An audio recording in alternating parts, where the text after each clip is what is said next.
Hello friends, जय श्री कृष्णा, राधे राधे। कैसी हैं आप सब? आई होप आप सभी बहुत अच्छी होंगी। तो फ्रेंड्स, आज मैं आपसे बात करने वाली हूँ कि ट्विन फ्लेम जर्नी में आप सभी के ऊपर नेगेटिव अटैक्स बहुत ज़्यादा होते हैं, क्योंकि आप एक स्पिरिचुअल सोल हैं। इसीलिए आपको बता देती हूँ कि नेगेटिव अटैक्स आप पर क्यों होते हैं। क्योंकि आप जानते हो, जब तक आप अनअवेकन थे, आपको नेगेटिविटी ने रोक रखा था कि आपको खुद को पहचानना नहीं है, आपको नहीं पहचानना कि आप एक डिवाइन सोल हैं। इसीलिए आपको शुरू से एंड तक कभी लोगों के जरिए, कभी नेगेटिव अटैक के जरिए, कभी किसी भी तरह से आपको हमेशा डराया जाता था। लेकिन अब जब आप इस जर्नी में आ जाते हो तो उसके बाद ये अटैक्स आप पर स्टार्टिंग में बहुत बढ़ जाते हैं, क्योंकि वो नहीं चाहते कि आप लोग चक्रा हीलिंग करें। इसीलिए आपके मन में ये बात डाली जाती है कि चक्रा हीलिंग करोगे तो नेगेटिव एनर्जी अटैक करेगी, कुंडली शक्ति जागृत होगी, तो आप लोग उस एनर्जी को बर्दाश्त नहीं कर पाएंगे। जबकि ऐसा बिल्कुल नहीं है। बहुत सारे डीएफ हैं जिन्होंने ये काम किया है, चक्रा हीलिंग की है और खुद को बैलेंस किया है। तो आप लोगों के अंदर ये विचार आते हैं तो इसको त्यागिए और 21 मिनट का चक्रा हीलिंग स्टार्ट कीजिए। उसके बाद जो भी नेगेटिव एनर्जी आप पर अटैक करती है तो आपको क्या करना है, आप स्पिरिचुअल सोल हैं, तो इसीलिए नेगेटिव एनर्जी आप पर अटैक करती रहेगी। आपको उससे बचने का तरीका ढूंढते रहना है, डिवाइन से मांगते रहना है। तो जब भी नेगेटिव एनर्जी अटैक करती है तो पहले अटैक को करती है आपको कोई भी ऐसी नेगेटिव सोल दिखाई दे जिससे कि आप डर जाते हैं। आप मेडिटेशन करते हो, आपको भयानक तस्वीरें दिखाई देती हैं, आप डर जाते हैं। आपको वहाँ डरना नहीं है। अगर नेगेटिव सोल है तो पॉजिटिव आपके डिवाइन भी हैं, एंजल भी हैं, स्पिरिट एनिमल भी हैं, आपके कृष्णा जी हैं, आपके डिवाइन भी हैं। तो आप उस वक्त उनसे प्रार्थना कीजिए, उनसे प्रोटेक्शन मांगिए। क्योंकि अगर नेगेटिविटी आई है तो वो कुछ सिखा रही है आपको कि आपको कैसे अपने प्रोटेक्शन भी मांगनी है साथ में।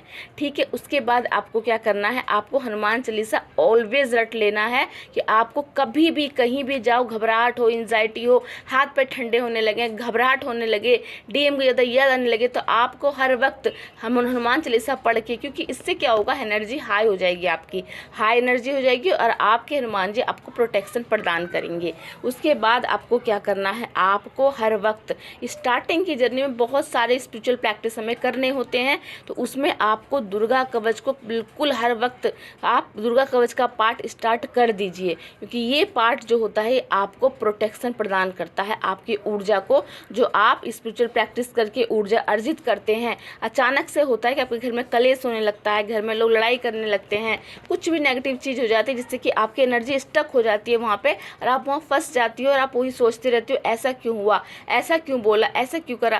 तो ये एक टेक्निक है उन लोगों की नेगेटिविटी की कि आपने जो एनर्जी प्राप्त की है उस एनर्जी को वो ले लें। तो इस वजह से वो आपकी एनर्जी खींच लेते हैं, आप बिल्कुल लो हो जाते हो। तो आपको इससे दुर्गा कवच का पाठ, हनुमान चालीसा इसलिए बोला जाता है पढ़ने के लिए, ताकि आपका प्रोटेक्शन हो, आप अवेयर हो और आप समझें कि ये चीज़ें क्यों हो रही हैं आपकी एनर्जी को लेने के लिए।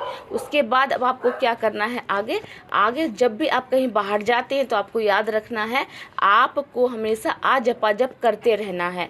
आ जपा जप करने का मतलब है कि कोई भी एक मंत्र जो आप याद करते हैं, जैसे जय श्री राधे कृष्णा, ओम नमो शक्ति शिवाय या ओम क्रीम कालिकाय नमः, ये 3 मंत्र हैं जिसे आप हर परिस्थिति में कंठस्थ कर लीजिए। जहाँ कुछ घबराहट हो तो वहाँ बाहर आप इस मंत्र की चैंटिंग करते रहिए, जिससे कि बाहर भी आपकी एनर्जी लीक ना हो। उसके बाद क्या होता है कि अगर कोई नेगेटिव व्यक्ति आपके आसपास होता है तो एकदम रियल से क्या होता है कि स्टार्टिंग में कोई भी नेगेटिव पर्सन आपके पास आता है तो आपकी ऊर्जा ऊपर उठती है, तो आप उस व्यक्ति से एक डिस्टेंस बनाने लगते हो। डिस्टेंस बनते जाता है, लेकिन आपके माइंड में कोई कार्मिक पर्सन हो या कोई नेगेटिव पर्सन हो, वो चलता रहता है हर वक्त। तो आपको समझना है कि माइंड लेवल पे भी कोई एनर्जी आपसे आपकी एनर्जी छीन रही है, तो वहाँ पे भी आपको अजब करना है। बहुत तरीके से नेगेटिविटी अटैक करती है। अगर कंटिन्यू कोई नेगेटिव पर्सन आपके माइंड में लगातार चलता रहता है, किसी ने आपको ट्रिगर किया और हर वक्त के माइंड में चल रहा है, मतलब कि वो आपकी एनर्जी ले रहा है। इसीलिए आपको याद रखना है कि आपको नेगेटिव लोगों के बारे में ज़्यादा ओवर थिंकिंग नहीं करनी। कोई भी कंडीशन सिचुएशन ऐसी है जो आपके अंडर नहीं, आप उसे कंट्रोल नहीं कर पा रहे, उसको फ्री छोड़िए, क्योंकि वहाँ पे भी आपकी एनर्जी लीक हो रही है। इस तरह बहुत सारी ऐसी कंडीशन है जहाँ पर नेगेटिविटी आपकी एनर्जी को सक करती है। नेगेटिविटी आपके ऊपर अटैक इसीलिए करती ताकि आप अपनी एनर्जी को ना पहचाने, हाई वाइब्रेशन में ना आए और हमेशा एक लो वाइब्रेशन में रहे, क्योंकि एनर्जी हमेशा आपकी हाई एनर्जी को छीनने के लिए आपके आसपास बनी रहती है। इसीलिए आपको हमेशा याद रखना है कि कोई भी कहीं भी आपको नेगेटिविटी फील हो रही है, कहीं बाहर जाके, कहीं जगह पे, कितनी जगह होती जहाँ जाके हमें नेगेटिविटी फील होती है।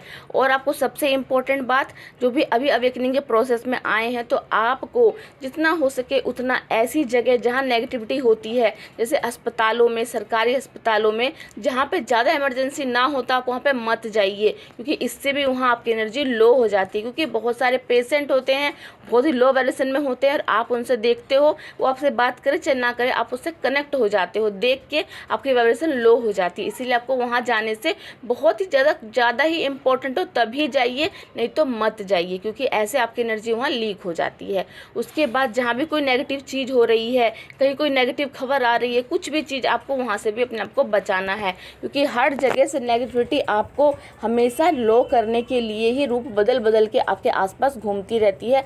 कभी नेगेटिव लोग के रूप में, कभी नेगेटिव वाइब्रेशन के रूप में, कभी आपको डराती है, कभी आपको अपने आसपास कोई नेगेटिव सोल फील होगी। ये सारी चीज़ें जब तक कि आप पर इफेक्ट डालती, तब तक कि आप हाई वाइब्रेशन में नहीं आती। जैसे ही आप समझती हो कि आप एक DF हो और आप हाई वाइब्रेशन में आपको बनाए रखने चाहती हो, बना लेती हो, तो वो चीज़ें अपने आप ही हटने लगती हैं, क्योंकि ये सारी चीज़ें ही आपको सिखाती हैं कि कैसे आपको अपना प्रोटेक्शन करना है, अपनी एनर्जी को और हाई लेवल पे लेते जाना है। इस तरह जो कमेंट्स आपका आया था कि नेगेटिव एनर्जी इतना क्यों परेशान करती है, तो नेगेटिव एनर्जी ही आपको आगे का रास्ता दिखाएगी कि कैसे आप अंधकार से प्रकाश की तरफ जाएं। अगर डेविल एनर्जी ना हो तो कभी डिवाइन की एनर्जी को आप समझ नहीं पाओगी।